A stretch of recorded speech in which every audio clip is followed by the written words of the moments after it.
Welcome to the Manchester City News Channel.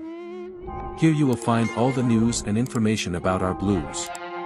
And so you don't miss any news, subscribe to the channel.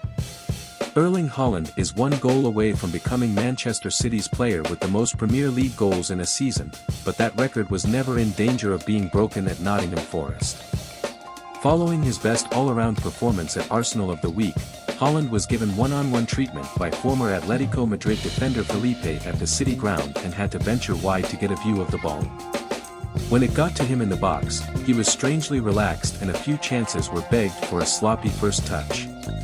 In the second half, 2 minutes summed up Haaland's slump to the ground as he sided with Joe Worrell and attempted an attack, but with minimal touches to the shoulder, the striker dropped to the ground. After Pep Guardiola earned a yellow card for his protests, Haaland tried to redeem himself when Phil Foden's shot was deflected, but it took too long and deflected the rebound onto the crossbar. The 5-yard follow-up nearly found the Bridgeford ends top tier, and City were later made to pay for their waste as Forest found an equalizer soon after. Set-piece City. City are rarely associated with set pieces or ugly games, but they followed up a street win at Arsenal with another vicious encounter at Forest in a game of few openings. The Blues were on top for the most part, using possession and tried to protect their first-half lead with various black arts that infuriated the home crowd.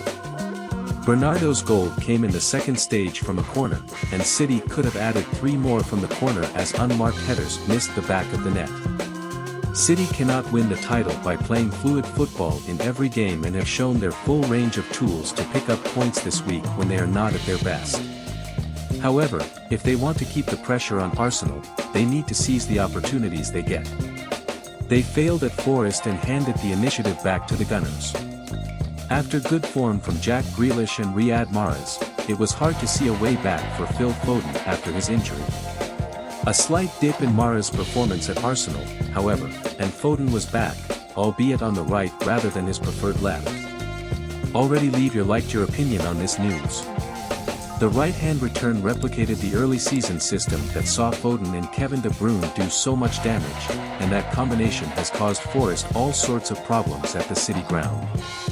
Immediately after leaving the team, it is now Mahrez who might find it difficult to return, giving Guardiola a good problem to have. When City needed a second, Mahrez could only watch from the bench. Guardiola tactics explained. Pep Guardiola explained his idea of picking multiple players in his pre-match press conference, giving us insight into the tactics he wanted from multiple players. He said that Bernardo Silva as a left-back offers more aggression in one-on-one duels, and that Aymeric Laporte plays when he wants to reinforce the left side of defense. He cited Ruben Dias as a defender to defend in the area, and added, "When I want runners in the attacking midfielders I put Phil or Gundo." Both Foden and Gundogan were in the starting lineup, and Bernardo resumed his left-back/defensive midfield role after being tipped as someone offering more control. The result was plenty of possession for City in midfield as you'd expect, direct attack by Foden and some fine balls from Laporte to unleash attacks. Just like the coach said he wanted to, but the missed chances weren't worth the 3 points. Arsenal regained title advantage. Having clawed back 8 points over the last 2 weeks at Arsenal to start the day at the top of the Premier League, it looked as if City could put a point difference over the Gunners rather than goal difference as Mikel Arteta's side lost 2 times at Aston Villa early on. But it was Arsenal who scored 2 late goals to reignite their title chances and put pressure on City, and the Blues weren't quite as clinical. City's long list of missed chances at Trent allowed Forest to get the draw their dog defense deserved, and City are now 2 points behind Arsenal having played a game too long.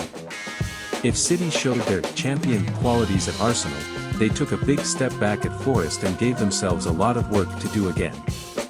And they want to know how this news unfolds. Turn on the notification bell to stay on top of everything that happens in Manchester City.